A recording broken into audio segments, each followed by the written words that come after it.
Hi, my name is John Kim, and some students have asked me to do some problems on this book, Advanced Mathematics by Brown. This is usually reserved for Algebra 2 honor students, Buena High School, Foothill Technology, and any other school that does have that uses this book. Anyways, so this is Chapter 16, which is probabilities, and Section 3. This is one of the hardest sections or chapters of the book, and Section 3 can be a little bit difficult. It's called the binomial probability theorem. We talked about binomial probability or binomial expansion earlier, and it was something like this: NC0 times probability of event A raised to the n power, and then probability of B to the 0 power. So if this is A right there, NCA, probability of A, event whatever that is, to the A power, and then probability of event B, and we raise that to the n minus A power. So this is the general rule, okay? I just made this up myself.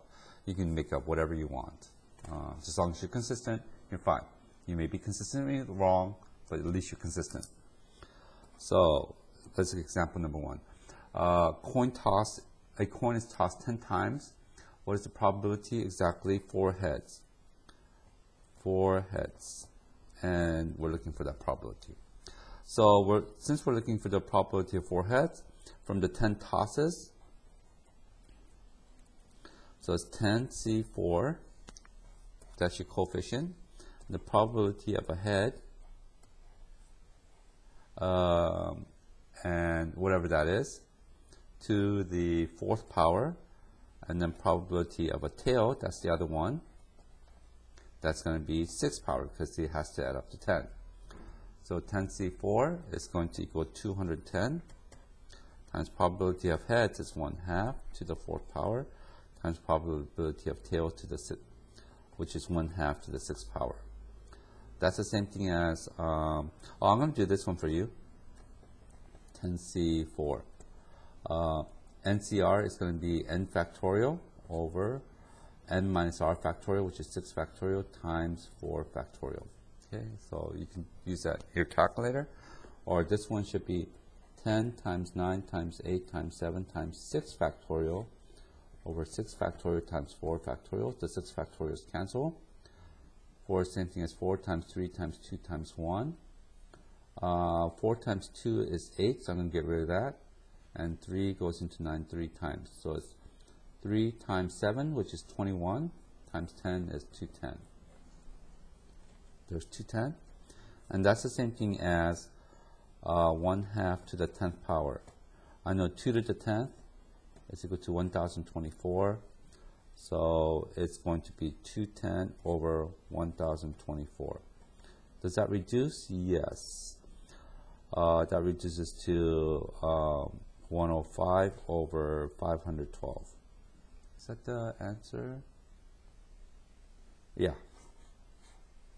That's approximately, I'm looking at the book now, 0.205 or 20.5% chance that is going to land exactly 4 heads.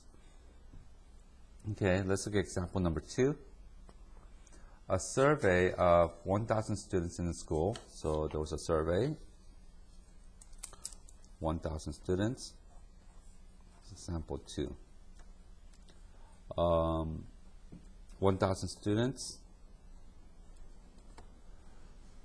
and 950 indicated that they were right-handed.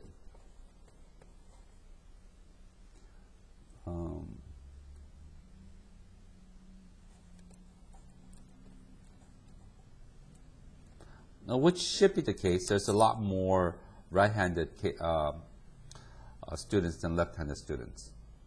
Find the probability that at least one of the 4 randomly chosen students from the school is left-handed. So the probability of at least one left-handed, is equal to 1 minus the probability of all right-handed.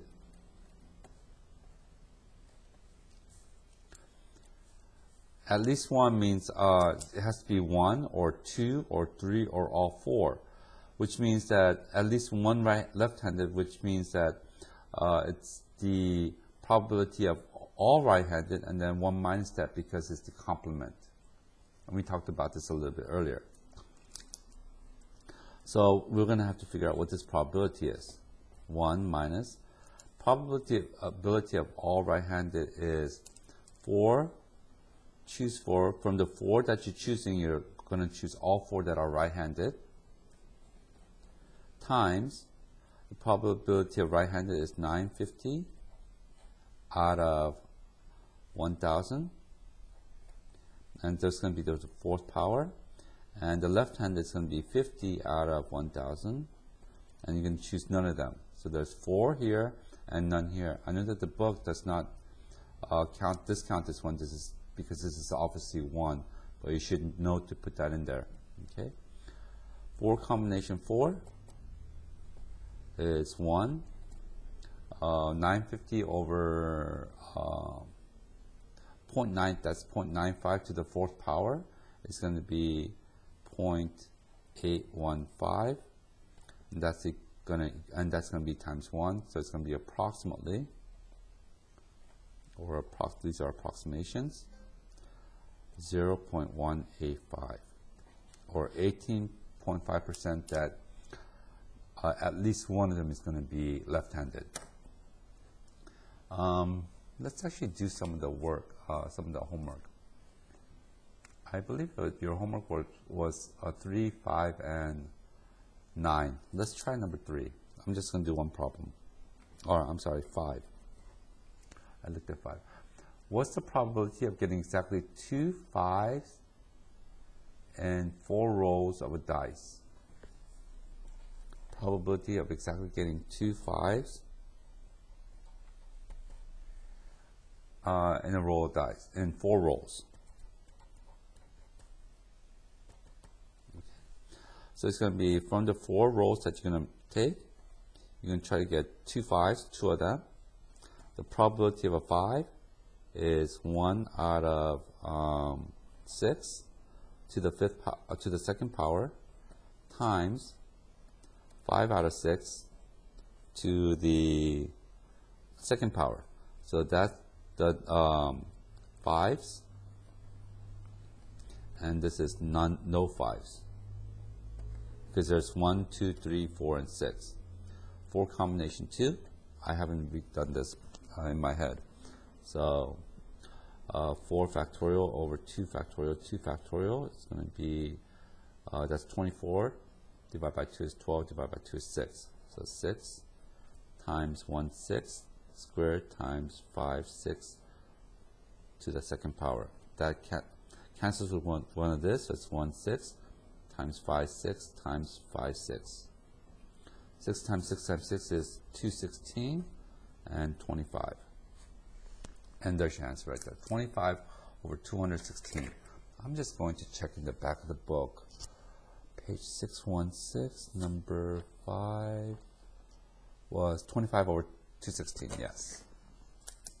I don't even have a calculator with me, so I can't do this calculation in my head in terms of decimal form. But anyways, hope it helps. Good luck on your homework. Thanks.